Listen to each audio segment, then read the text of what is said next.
comments, Mr. Hindi naman. Sir, I was really particularly worried because yung droga kasi ang target yung mga bata. Hindi tayo. Ang droga na distribute dyan sa mga high school, dyan sa mga ano, kung ang next generation ng Pilipino puro durug, puro bangag,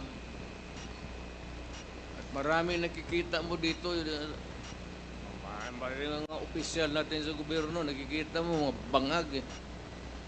Alam mo na kung sino ang bangag. Tinatawag nila. Kaya ako, sir, I'm just being, I was being a father of the city. But talagang galit ako sa kriminal.